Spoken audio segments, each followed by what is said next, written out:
They say when a baby is born, the first thing you wait for is the cry. Not the doctor's voice. Not the mother's sigh of relief. Not the father's stunned laughter. Just that cry raw loud, a sound that says, I made it. But when my daughter was born, there was no cry. Only silence. The kind of silence that settles like a stone in your chest and doesn't move. The kind of silence that makes doctors freeze and nurses exchange glances. It was loud, that silence. Loud enough to drown out the beeping machines and my own panicked voice. I remember holding Emily's hand. She was soaked in sweat, her eyes glazed, her mouth barely moving. She wasn't even looking at the baby. She was looking past her. Past me. Like she saw something I didn't. Emily, I whispered, squeezing her hand. She's here. You did it. Baby girl's here. But Emily didn't answer. Her grip went slack. Her head lolled slightly to the side. A nurse leaned over her, gently tapping her cheek, but I already knew. She was gone. My wife died in that room while I stood frozen next to her, our daughter in the doctor's arms, completely silent. The doctor handed her to me. I looked down, expecting to feel something, joy, sorrow, awe, something. Instead, I felt cold. She was warm, sure. She was breathing. But her eyes were open. And she was staring. Not like a newborn stares. Not that fuzzy, unfocused gaze. No. She was looking directly at me. Into me. I don't even remember walking out of the hospital. The hours after that blurred into pale green walls and muted apologies from nurses I couldn't name. Someone handed me a form to sign. Another person offered me grief counseling. A social worker asked if I had someone to stay with. I said no. I just wanted to go home. The sky was dark when I strapped the baby, my baby, into the back seat of our old Subaru. Rain misted on the windshield. The car's engine groaned to life, headlights cutting through the gloom. I glanced at her through the rearview mirror. She was still staring. Eyes wide, almost expectant. No blink. Not once. You should be asleep, I mumbled. She didn't move. I drove home to Gallows Hill in silence. No radio. No crying. Just the hum of tires over wet asphalt and the occasional blink of streetlights flickering past like dying stars. When I pulled into our driveway, the house loomed darker than usual. The porch light was off. I hadn't left it that way. As I stepped out, I swore I saw a shape in the upstairs window. I paused, squinting. Nothing. Just a trick of the light, I told myself. I carried her inside, wrapped tightly in the same blanket Emily had picked out 6 months ago. Little pink stars on soft cotton. Emily had held it against her cheek in the baby store and smiled. Perfect, she'd said. It didn't feel perfect now. It felt like a shroud. The house was cold. Not just physically, but deeply, unwelcomingly cold. I turned on the heat, lit a few lamps, and carried her upstairs to the nursery. Everything was still as we left it, mint green walls, the mobile above the crib spinning gently though the windows were shut. The room smelled faintly of lavender and dust. I laid her in the crib. She didn't fuss. Didn't squirm. She just looked at me. I backed out slowly, unsure why I didn't want to turn my back. The door creaked shut behind me, and I stood in the hallway, heart pounding for reasons I couldn't explain. Downstairs, I poured myself a glass of water with trembling hands. My mind raced with 1,000 questions I couldn't form into words. Why didn't she cry? Why did Emily die with her eyes open like that? Why does the baby never blink? I glanced at the baby monitor. Static. Just static. No audio. No video. Just white noise. Then, for a split second, something flickered. A flash of movement. Not the baby. Something behind the crib. Tall. Thin. Gone. I stared. Waited. Nothing. I grabbed the monitor and shook it. The screen crackled and went black. I set it down and laughed bitterly. Great. First night home, and the baby monitor's already haunted. I forced myself upstairs. Opened the nursery door. The crib was empty. I froze. My mouth went dry. Then I heard it, tiny breathing. Not from the crib. From the hallway. I turned around slowly. She was sitting upright in the center of the hallway floor. Wrapped in her blanket. Eyes wide. Staring. As if she'd never been asleep. As if she'd never been a baby at all. And that was when I realized something terrible. She hadn't crawled out. There were no signs. No struggle. She had just appeared. Like she'd always been there. Like she belonged in the dark. I picked her up with shaking hands and whispered, "What are you?" She blinked once. Just once. And for that moment, her eyes shimmered, like ink in water. She cooed softly. It almost sounded like a chuckle. I didn't sleep that night. I sat in the corner of the nursery, watching her sleep. Or pretending to. Because even with her eyes shut, I knew she was still watching me. And that silence from the hospital? It never left. It came home with us. The first thing I noticed when I stepped through the front door was the silence. Not just the normal kind, the peaceful kind after a long drive. No, this was heavier. Like the walls were holding their breath, waiting for something. The baby in my arms didn't stir. She hadn't made a sound since the hospital. Not a whimper. Not even a hiccup. Just those strange wide eyes always watching. Always awake. I stood there in the entryway of our old cottage-style house, the door creaking shut behind me. Emily had picked this place. Said the wraparound porch reminded her of the house she grew up in. Said the way the trees leaned toward the roof made it feel protected. Safe. Now it felt like they were leaning in to listen. I took a breath and stepped inside. Everything was exactly as we'd left it. Emily's coffee mug still sat half full on the kitchen counter, stained from old tea leaves. The baby's room, no, the nursery, was already set up with soft forest-themed wallpaper and little cloud mobiles hanging above the crib. I didn't want to go in there just yet. My legs led me to the living room, to the couch we used to curl up on during thunderstorms. But now everything felt too still, too untouched, like a museum. Lila shifted slightly in my arms, and I glanced down at her. She stared back at me, not the way babies usually do, with soft, unfocused eyes, but with a strange calm. Her gaze didn't dart around like she was adjusting to new light or movement. It locked onto mine, like she was trying to understand me, study me. For a moment, I wondered if maybe this was normal. Maybe some babies are just quiet. Maybe some don't cry. But then again, maybe some things shouldn't be quiet. I walked her into the nursery, turning on the soft night light that projected stars on the ceiling. I gently laid her in the crib. She didn't resist. She didn't whine. She just looked up at the spinning mobile, not blinking once. "You okay?" I whispered, even though she couldn't answer. "You need anything?" No reaction. Not even a twitch. I left the room quietly, pulling the door mostly closed behind me. I'd read somewhere that babies liked it cracked open, something about sound and warmth. But as I turned to head back into the living room, I saw something odd through the small window in the front door. Someone was standing outside. An older woman. Small, hunched shoulders, wiry gray hair pulled into a loose bun. I opened the door a crack. "Mike, isn't it?" she asked. Her voice was rough, but not unkind. I nodded. "Yeah. Can I help you?" "I'm Headley. I live 3 houses down. Brought you a little something."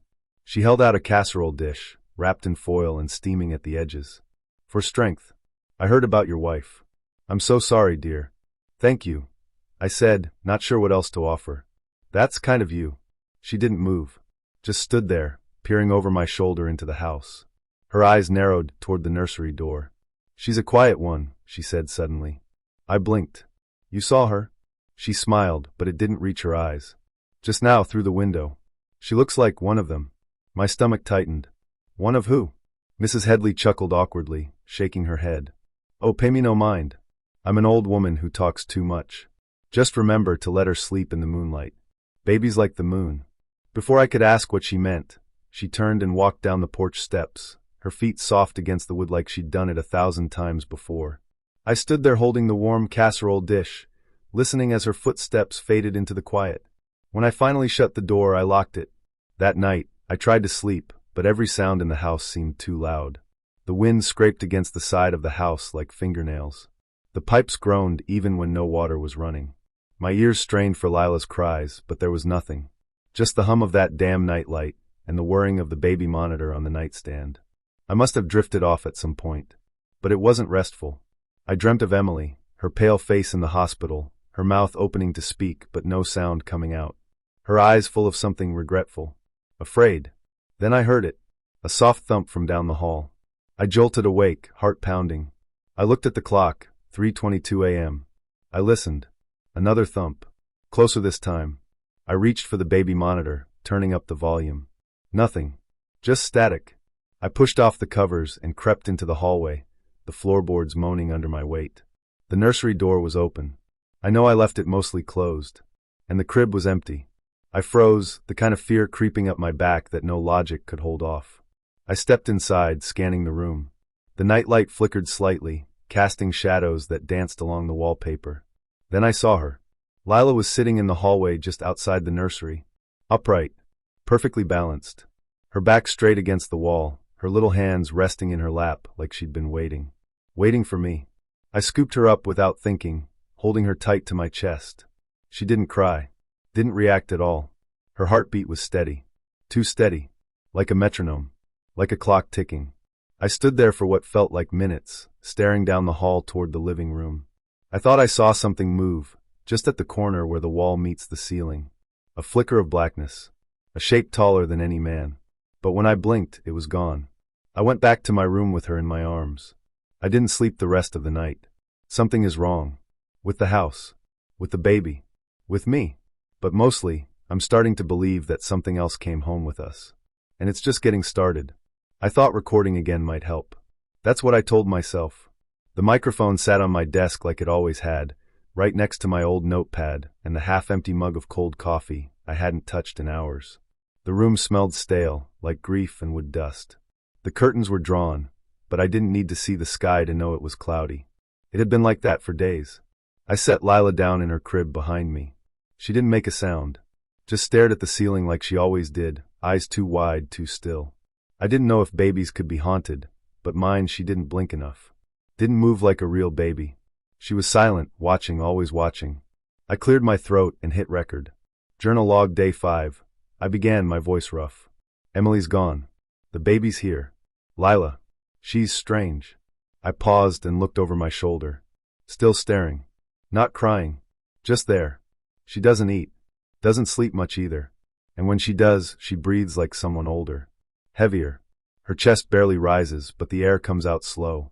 Like something pretending to breathe. I looked down at the screen. The waveform danced with my voice. So far, nothing weird. Just my own grief bleeding through a cheap microphone. I know I sound paranoid, I said, running a hand through my hair. But there's something wrong with this house. The lights flicker when she's in a room. My phone shuts off near her. And I could swear.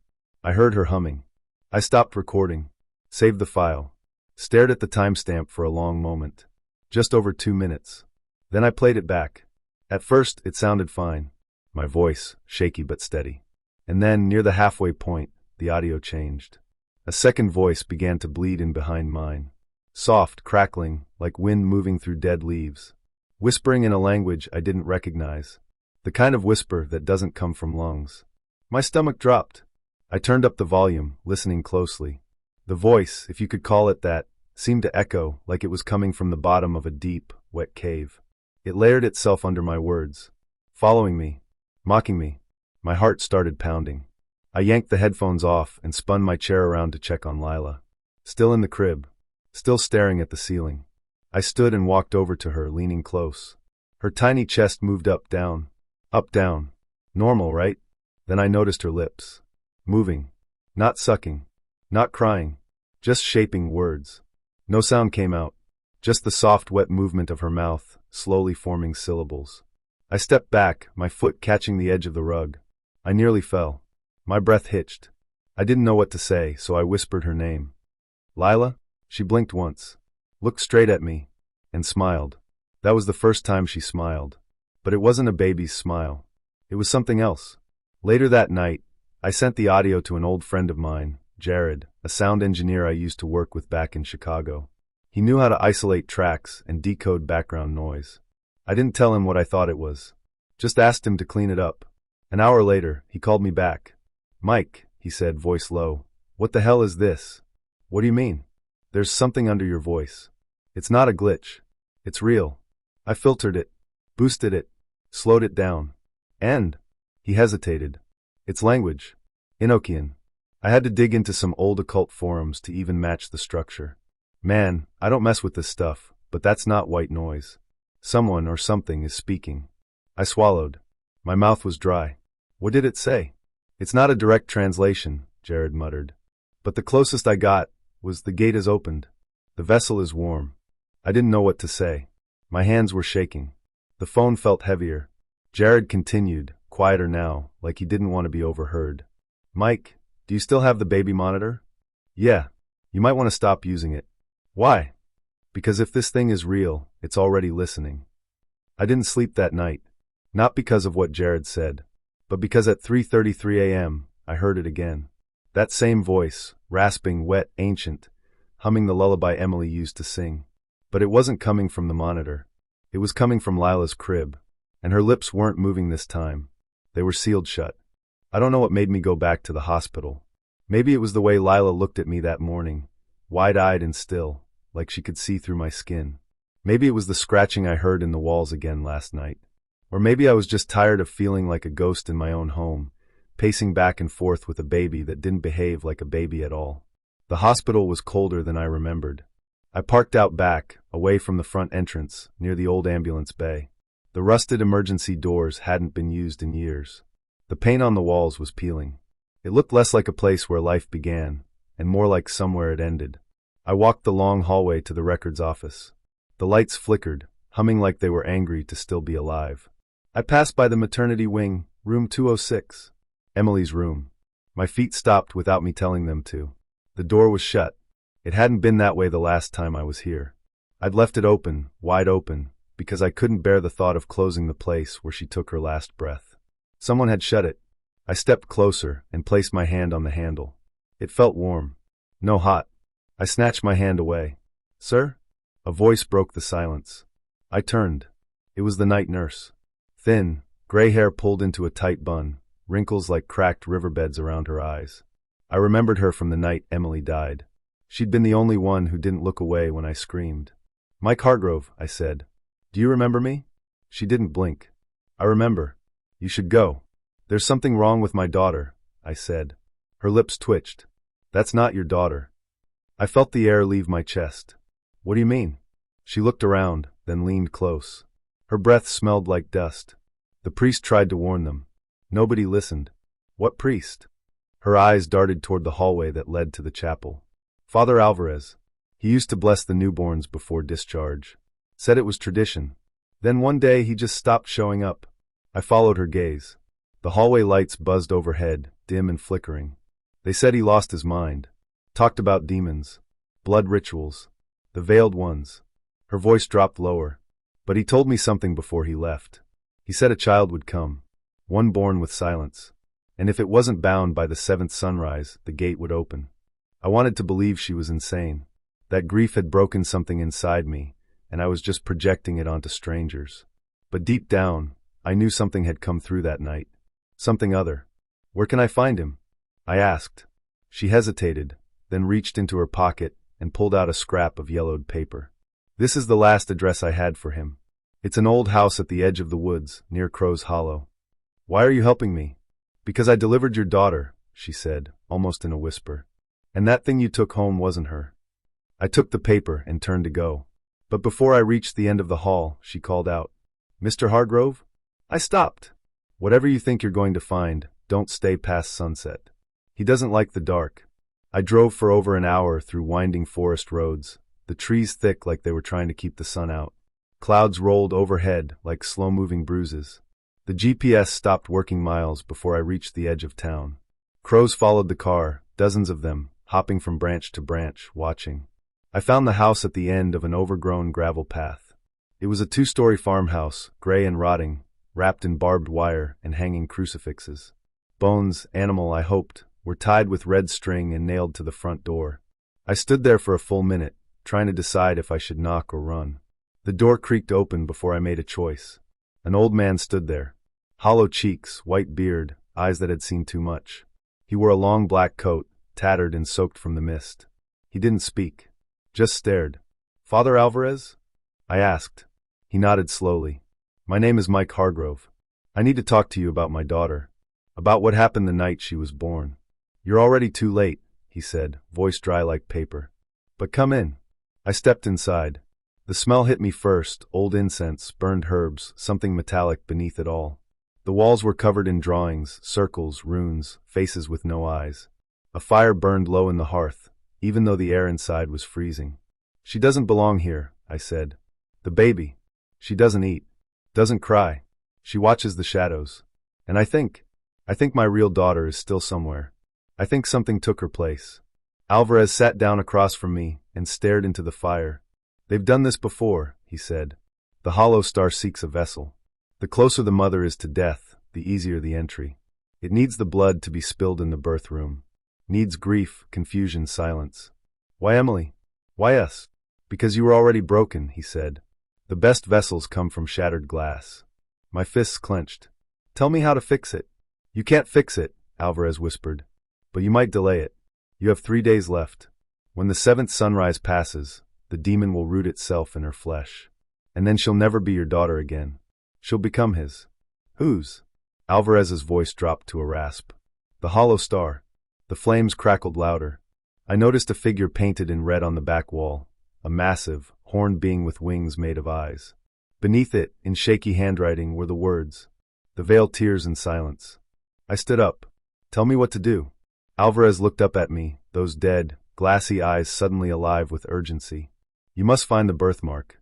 The mark of the gate. It will be hidden. Covered by the body, but not of it. Once you find it, you'll need a blade. One dipped in salt, one carved in ash. And then you cut it out before sunrise. And if I don't? He leaned in close, breath icy on my skin. Then you won't be raising a daughter. You'll be raising an apocalypse. When I left that house, the sun was already starting to dip behind the trees. As I drove back toward Gallows Hill, I looked in the rearview mirror. Lila was in her car seat, eyes open, still, watching me, and for the first time since she was born, she smiled. But it wasn't her smile. It was Emily's, twisted and wrong. I don't know what I expected when I walked into the town records office. Maybe old boxes, maybe dust.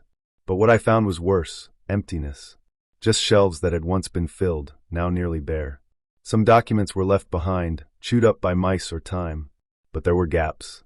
Like someone had come through and taken the real stories with them. I was about to leave when I saw an old woman at the front desk. She hadn't been there before. Her eyes were pale and cloudy, but they watched me like she could see straight through my skin. Looking for something? She asked. I hesitated. Information. About Gallows Hill. About the church, the hospital. Births. Births? She repeated, her voice thin like brittle leaves. Not many of those go well here. Not for a long time. Why? She just shook her head. There's a folder under the floorboard behind the last row of shelves. Don't tell anyone I told you. Then she stood up and walked out like she hadn't said a thing. It took me 10 minutes to find the spot. The floor creaked under my weight. I had to pry a board up with my keys, hands shaking. And there it was, an old, leather-bound folder, cracked with age. Inside were photographs, yellowed newspaper clippings, notes scrawled in handwriting I couldn't quite read at first. All about babies. Stillbirths. Mothers who died suddenly, and without reason. Over and over, spanning decades. One name kept coming up, the children of the hollow star. That phrase crawled into my brain and wouldn't leave. Hollow star. I read it again. It felt like something ancient. Like something older than anything we knew. I spent the rest of the day following the trail. Every person I asked about the group either shut their door in my face, or acted like they'd never heard the name. But I could see it in their eyes, they knew. And they were afraid.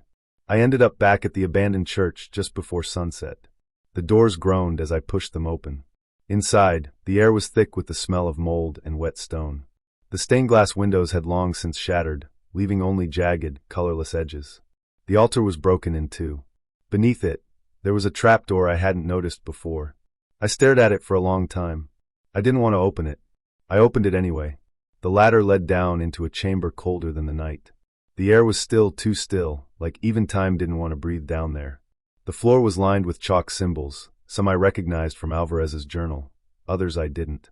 A circle in the center had been scorched black, like something had burned straight through the stone. At the back of the chamber, a bundle of cloth lay crumpled. I approached slowly. My boots crunched over broken glass and bits of bone. Bone. Infant-sized. Dozens of them. I felt my stomach twist. My legs went numb. I wanted to run, but my feet wouldn't move. Then I saw it. One of the tiny skulls was marked. Carved into the bone, in shaky lettering, was a name. Emily Hargrove. My wife's name. And beneath it, a date, 1 week ago. The world spun. I dropped to my knees, unable to speak. Unable to even scream. This wasn't possible. She had died in childbirth. There had been a body. A funeral. But here was her name, carved into bone, like some twisted prophecy. Something scraped behind me. I turned fast, my flashlight trembling in my hand. Nothing. But I felt it, something watching me. Breathing. Close. Then I saw the mirror. Old, tall, leaning against the stone wall. Its surface was smeared with soot and handprints, but I could still make out my reflection. And Lila's. Only in the reflection, she wasn't a baby. She stood. Tall. Her face wrong. Her mouth stretched too wide. Her eyes completely black, wide and endless like wells. She tilted her head at me. And smiled. I fell backward. My flashlight shattered. Darkness swallowed me. I crawled out of that chamber. I don't remember how. I think I was sobbing. I think I was praying. Maybe both. The night outside felt colder than it should have been, like it had swallowed part of me. When I got back home, Lila was asleep in her crib. Only she wasn't sleeping. Her eyes were open, watching me. And for the first time, I understood what Alvarez meant. This wasn't about life and death. This was about doors. And one of them had been opened. I didn't sleep that night. The baby, what I still forced myself to call Lila, sat motionless in her crib, staring at the ceiling. Her chest rose and fell in a rhythm too perfect, too mechanical. She never blinked, never flinched, just watched. By morning, my nerves were paper thin. I thought maybe I was going insane, sleep-deprived, grieving, seeing things. But then the humming started again. That soft, haunting lullaby, Emily's lullaby, coming from a baby that couldn't even form words. I needed answers, real ones. That's when I remembered the name the old nurse had whispered to me before she vanished down the corridor the day Emily died. Doris Whitaker. A retired midwife. Still living on the edge of town, people said. They also said she was half blind and half crazy. But she'd been there for births in Gallows Hill for nearly 40 years. If anyone could tell me what was happening to my daughter, it was her. The drive out to her house felt like moving through a dream. Trees pressed in from both sides of the dirt road, heavy with fog. My phone had no signal. Every so often, I'd look into the rearview mirror and swear I saw something move in Lila's car seat. But she never made a sound, just stared out the window like a doll with no batteries. Doris lived in a crooked little farmhouse covered in ivy, windows darkened with thick curtains. As I approached, I saw symbols carved into the doorframe, circles with slashes through them, triangles stacked like a tower. Protective wards, maybe. Or warnings. She opened the door before I knocked. "You brought it here," she said, voice flat as stone. I hesitated. "You're Doris?" She ignored me. Her eyes were cloudy, one nearly white from cataract. But her face hardened when she looked at the baby in my arms. "Not yours," she muttered. "Not all of it, anyway." I didn't know what to say. I followed her into the house. The inside smelled like lavender and old paper. Shelves were packed with dusty books, medical journals, old family Bibles, and something else. Books in languages I didn't recognize. There were jars of dried herbs and bundles of what looked like twigs tied with red string. Doris pointed to a wooden table in the middle of the room. "Put it down." "She's not in it," I said, a little sharper than I meant to. She didn't answer. Just waited. I laid Lila on the table. For the first time, Lila reacted. Her tiny hands clenched. Her head turned toward Doris. Her mouth curled up in what I think was a smile. Doris flinched. "God help us," she whispered. "It already knows." She pulled a small vial from her apron, a thick red oil that smelled like pine and copper. She dipped her finger in and drew a symbol on Lila's forehead. Something like a cross, but crooked. And then Lila laughed. Not a baby's giggle. Not sweet or soft. It was deeper. Wrong. A voice that didn't belong in a body so small. Doris staggered back, clutching her chest. "Get out," she rasped. "It's watching through her. Borrowing her. She's just the surface." "What does that mean?" I asked, my voice shaking. "Is this a possession? A demon? A curse?" Doris sat down hard in a rocking chair, breathing fast. "No. It's worse. A possession means there's something to return to. A soul to rescue. But this thing was never meant to be born." My stomach turned cold. "What about the real Lila?" I asked. Could she still be alive? Doris didn't answer at first. She stared past me, eyes wide. Then she reached for a small wooden box beside her. Inside was a string of blackened rosary beads and a shriveled piece of parchment. She placed her hands over Lila's chest and began to murmur something, a prayer maybe. Latin, or something close to it. Her hands trembled. And then it happened. Blood. Thin streams of red leaked from Doris's eyes like tears. She didn't scream. She just froze mid-prayer, mouth open, eyes wide. Her hands still pressed to Lila's chest. I rushed forward to pull her away, but it was too late. Doris crumpled onto the floor, lifeless. I stared at her in horror. No wounds. No signs of violence. Just gone. And Lila? She looked up at me and blinked. Once. Her first blink in 6 days. I wrapped her in her blanket and left that house in a daze, heart pounding like a war drum. In the car, I looked down at her, at this little thing I'd carried and fed and tried to love. And for the first time, I felt it without doubt. This wasn't my daughter. This wasn't Lila. And whatever it was, it had just killed someone without lifting a finger. And smiled while doing it. The real question now was, what did it want next? I drove without knowing where I was going. The baby, no, that thing in the crib, was silent again. Not sleeping. Just watching. She hadn't blinked once in the last hour. I left her with the neighbor, Mrs. Headley, who looked like she wanted to scream but didn't. She offered no questions, just nodded and muttered something under her breath in Spanish. I needed answers. Real ones. The name kept echoing in my head like a loose screw in a dryer. Alvarez. Father Elias Alvarez. Every lead pointed to him. Every whisper, every article, every symbol scratched into the floor. His name was always behind it. And if what I found in that church was real, those bones, those journals, then this man had answers I couldn't ignore. I turned off the paved road and followed a trail barely visible in the trees. The forest swallowed the car like a mouth. Tall pines leaned in, and even the light seemed afraid to come down through the branches. It felt like driving into something ancient, something that remembered. The gravel crunched beneath the tires until it didn't. The road just ended. No warning. The trees stood like guards. I stepped out, flashlight in one hand, Alvarez's journal in the other. I followed the symbols carved into the bark. They weren't just symbols, they were warnings. The kind you see in caves painted with blood. Shapes that made your skin itch and your mind want to look away. About 20 minutes in, the air changed. Heavy. Still. Not a single insect. Not a single bird. Just quiet. That's when I saw the house. It wasn't a house in the normal sense. More like a forgotten lodge tucked behind black vines and mossy stone. Parts of the roof had caved in. One side leaned to the left, like it had been trying to fall for decades but never quite made it. I didn't knock. The door opened before I reached it. "Come in, Mike," a voice said from the dark. I froze. "How do you? I know why you're here. And you're already late." I stepped inside. It smelled like old wood and burnt incense. Books were everywhere, piled high on broken furniture. Candles burned in corners where no wind touched. I couldn't see him yet, but I heard the slow scrape of something metal on stone. "Where's my daughter?" I said. Silence. Then he spoke again, softer this time. "You've already met her. Haven't you?" I moved closer. A man stepped out of the shadow. Long gray beard, hollow eyes, skin like aged parchment. He wore a black coat with no shirt underneath. Around his neck hung a charm that looked like bone and teeth. "Alvarez," I said. He smiled. It didn't reach his eyes. "You're carrying a question in your heart," he said. "But you're asking the wrong one." I raised the flashlight. He didn't flinch. "What is she?" He tilted his head. "She's what comes when the veil is thin. When death opens the door wide enough for something else to step through."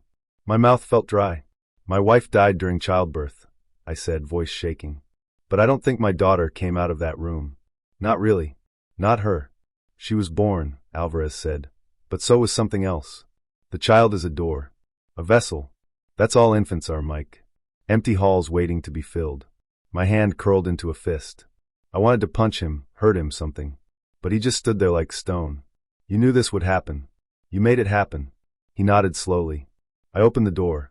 But I wasn't the one who walked through it. I felt cold all over. He turned and walked toward a table. On it were pages covered in red ink, or maybe blood, and a map of the town. Circles marked certain homes. I recognized one of them. "Mine." "You marked my house," I said. "I didn't choose you," Alvarez replied. "The hollow star did." "The what?" He placed a hand over his heart. "The hollow star. The one who sees through every soul. It needs to wear something human to walk this world. Something innocent. Untouched. Your daughter was perfect." My hands were shaking. "I want her back." He finally looked at me with something that almost resembled pity. "You have 6 days. After that, the vessel closes. The demon is bound inside. There is no taking her back after that." I stepped forward. "Then tell me how. Tell me how to get her out." He leaned in close, his voice a breath against my ear. "You must split the soul. Tear the door open again before it seals. But know this, Mike, doing so may destroy her. Or you. Or both." I swallowed hard. "Where is she? The real one?" His eyes glinted. "You've already heard her. My mind reeled. No, that couldn't be. Alvarez began to hum. A slow, low song. My heart froze. It was the same lullaby my wife used to sing. The one Lila, the fake one, started humming days ago. I backed away. What are you? He gave a soft, dry laugh. I am the warning, Mike. You're the storm. I turned and ran. Through the trees, past the sigils, back to the car. My breath was fire in my chest. Back in the driver's seat, I turned the key. The engine started. But just before I drove off, I glanced in the rearview mirror. Alvarez stood at the edge of the trees, smiling. His lips didn't move, but I heard his voice in my head, like it had always been there. She cries in the basement. Then he vanished. And I knew exactly what I had to do next. I didn't sleep the night before. Not that I had much sleep to begin with since Emily died. But last night was different. The air in the house felt heavy, like the walls were holding their breath. The baby, no, that thing upstairs, hadn't moved for hours. I could still hear her slow breathing from the monitor, steady, unnatural. Too steady. I sat in the kitchen, staring at the old baby photo of Emily on the fridge. Her smile used to bring light into the darkest room. Now even the sun seemed to avoid this house. The words Alvarez said echoed over and over in my mind. She cries in the basement. The problem was, I didn't have a basement. Or at least I didn't think I did. But the thing is, this house belonged to Emily's grandparents. It was old, creaky, and filled with secrets, like the attic we didn't know existed until we moved in, and the smell of burnt wood coming from the floor vents every now and then. I grabbed my flashlight and walked into the nursery. The thing in the crib didn't stir. Just lay there, eyes wide open, like it was pretending to be asleep, watching me through slitted eyes. My breath caught.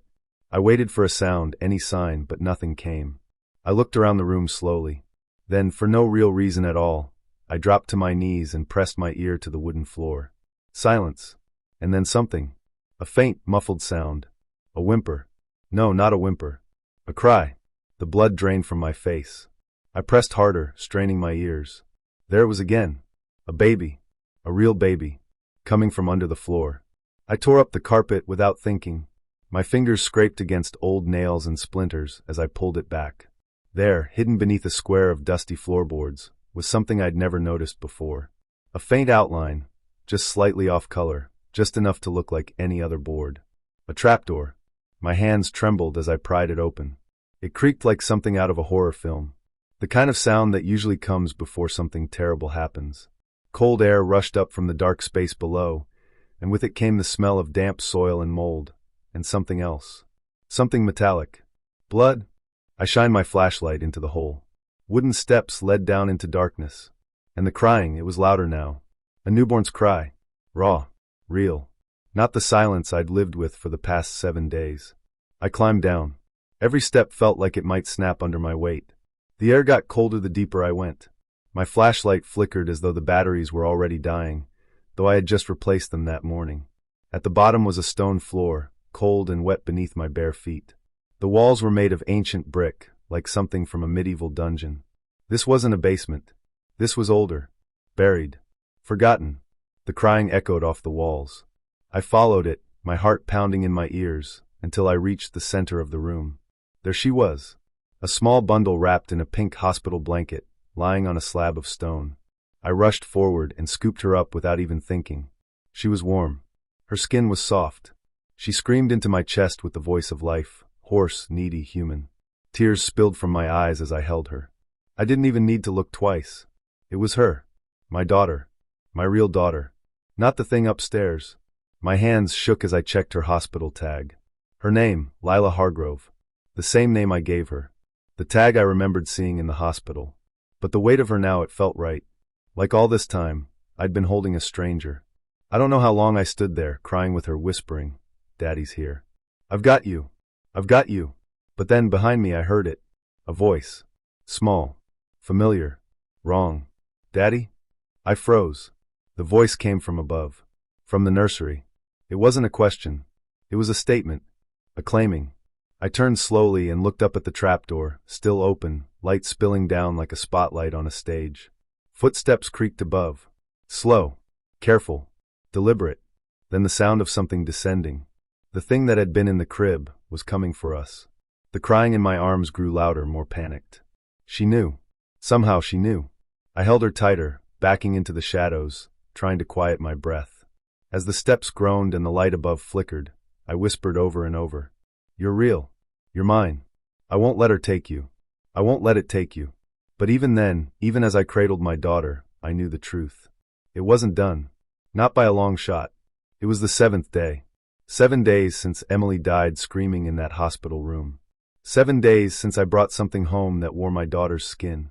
And tonight, everything would either end or begin again forever. I had been pacing for hours, holding the real Lila close to my chest. Her tiny body trembled, but she was warm and alive, so painfully alive. Every breath she took reminded me what I was fighting for. Every small cry cracked something deep inside me. Her eyes, Emily's eyes, blinked up at me like they were asking, "What now, Dad?" I didn't have a good answer. My house was no longer a home. It was a battlefield now. And upstairs, in the nursery, the other one, the thing pretending to be my daughter, waited in silence. She hadn't moved since last night. Just sat in the crib, watching the ceiling, whispering in a voice that wasn't hers. Alvarez's notes trembled in my hands. The pages smelled like ash and something foul, something old. I had memorized every step of the ritual. I didn't understand it, not fully, but I knew the basics. I needed fire, blood, and a boundary. The 3 laws of separation, Alvarez wrote. 1 to burn the false, 1 to bind the real, and 1 to break the curse. I looked around the room. Salt circle drawn. Candles lit. Incense burning. A knife, sharp and ready. And in the middle of the circle, an empty baby carrier where I'd placed the real Lila once the binding started. But the hardest part, the part that made my stomach knot with terror, was this. I had to call her down. I had to invite the thing back into my arms. So I whispered up the stairs just loud enough. "Lila, it's time for your bottle." The floor creaked above. Then another step. And another. Each sound came slower than the last, like the thing wearing my daughter's form wanted me to feel every heartbeat between her movements.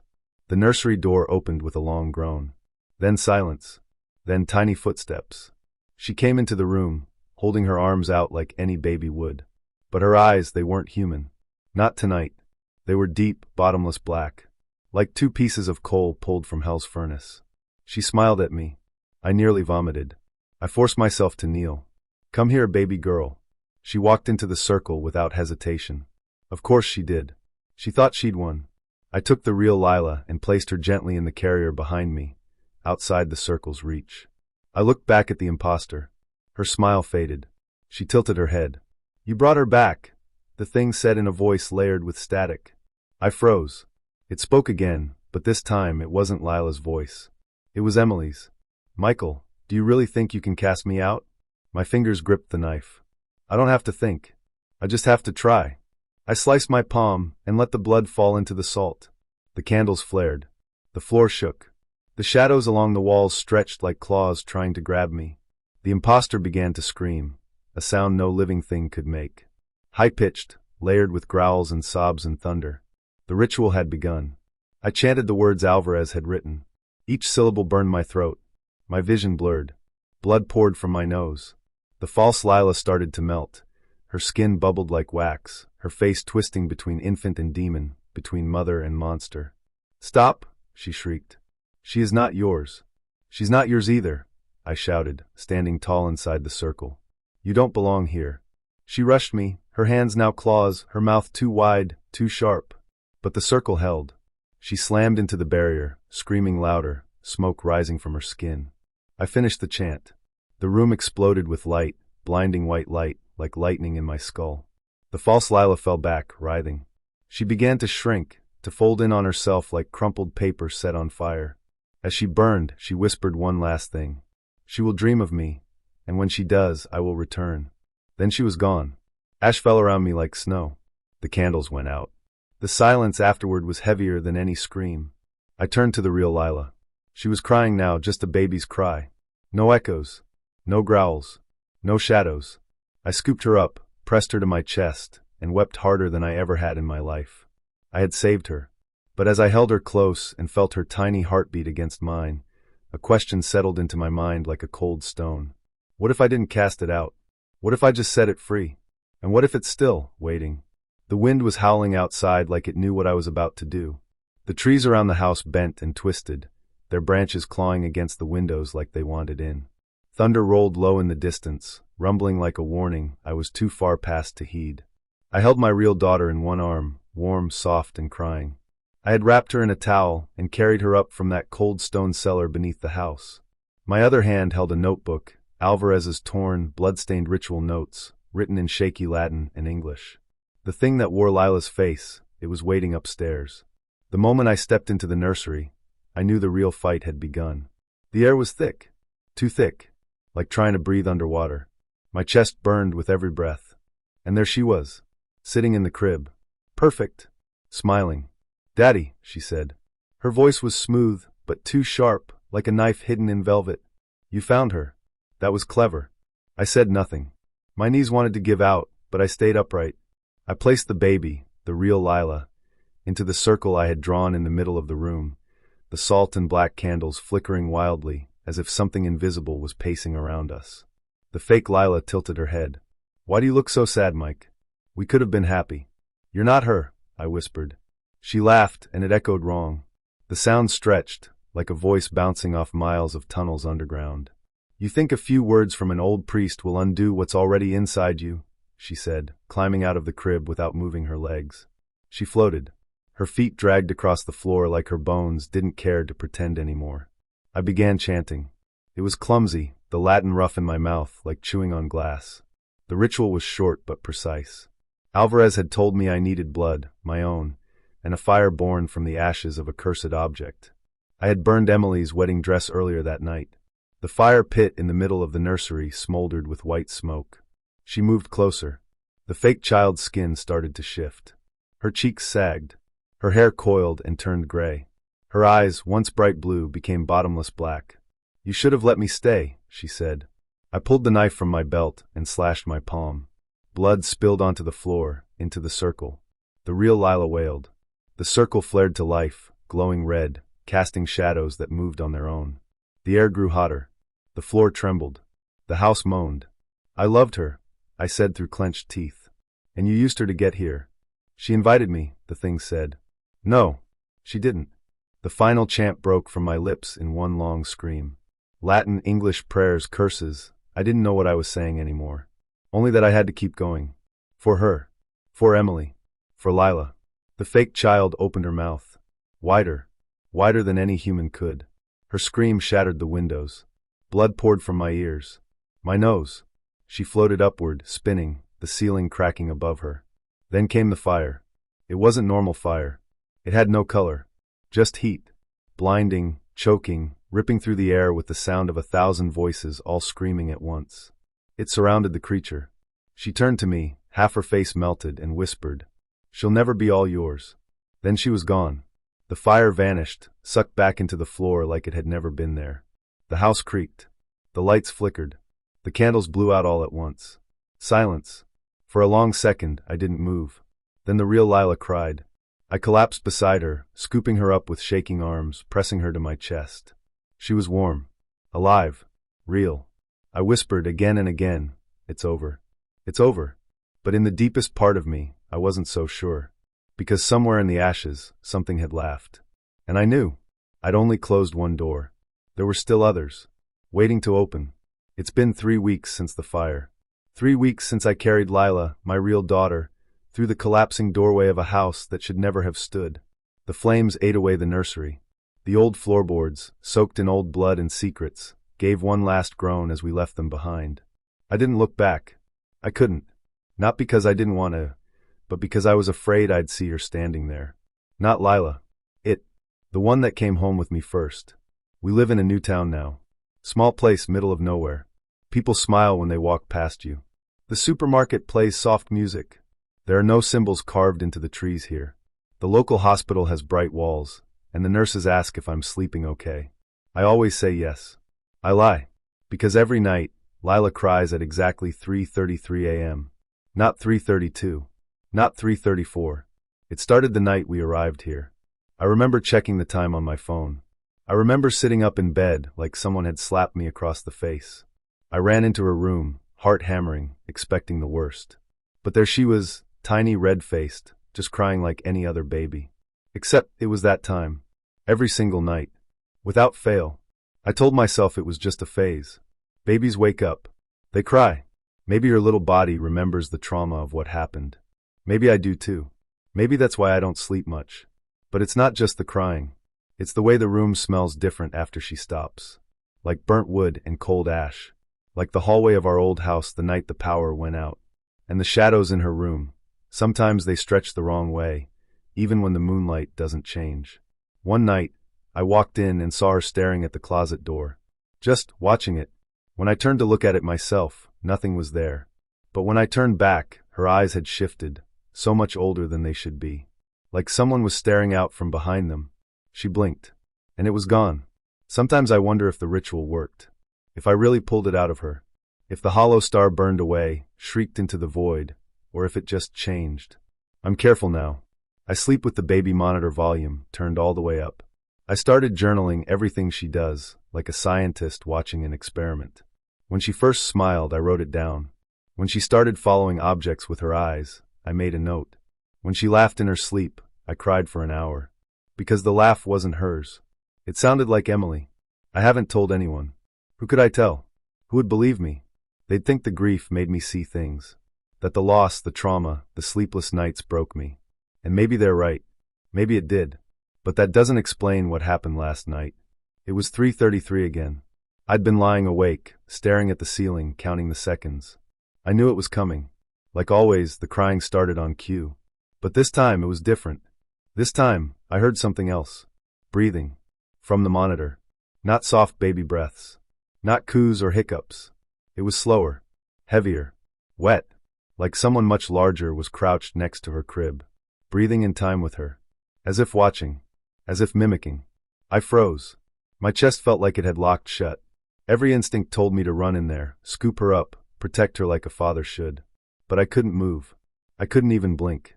I just listened, heart pounding, while the two breaths moved together in the dark. Eventually, the crying stopped. But the other breathing didn't. It stayed for several minutes more. Rhythmic. Calm. Content. And then silence. I finally gathered the nerve to get out of bed. My legs felt weak. My hands were shaking. I grabbed the bat I kept beside the door and crept down the hallway like a coward pretending to be brave. When I opened her door, the room was still. Lila was asleep. Alone. The air smelled faintly of smoke. I whispered to her, just under my breath, afraid of my own voice. You're okay, baby. But then I paused. Her mouth twitched. Her tiny lips curled upward into something between a smile and a wince. And then, with eyes still closed, she whispered, "DDY." My blood ran cold. She's not supposed to talk yet. She's not supposed to know that word. Not at this age. Not like that. And the voice, it wasn't right. It had a hollow echo. Like it came from somewhere deeper. Somewhere far older than a child's throat. She didn't say anything else.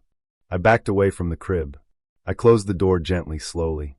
I didn't sleep the rest of the night. Now I'm sitting in the living room. The monitor's on, silent for now. My journal lies open on the coffee table. The last thing I wrote tonight was just one question. You're not her, are you? And now I'm afraid to find out the answer. Because deep down, I already know. It's been 41 days since the fire. Since I held my daughter, my real daughter, and watched a creature with her face melt in a storm of screams and flame. You'd think that would be the end. But endings are a luxury. The kind people like me don't get. The town of Gallows Hill doesn't exist anymore. At least not on any map. A chemical explosion is what the news called it. The local paper printed a single paragraph on the back page. No mention of Alvarez. No talk of the bodies. No word of the bones beneath the church or the children that never made it home. Just fire. Ash. Gone. We moved 3 states away. I found a small town where no one knew my name, rented a house near the coast, and started over. People say the ocean heals the mind. I thought maybe the sound of waves would help me sleep again. I thought wrong. Lila is safe. She breathes. She cries. She eats. She grows. But she does not smile. Her eyes are always watching. Quiet. Still. It's as if she's waiting for something, or listening for someone else I can't hear. At night, I keep a baby monitor beside my bed. I record everything now. Every cry, every cough, every breath. I keep a log. A journal. Because I know I'm not crazy. I know what I saw. What I burned. And still, every night at 3:33 a.m., she begins to cry. Always the same time. Never louder than a whisper. Never desperate, just hollow.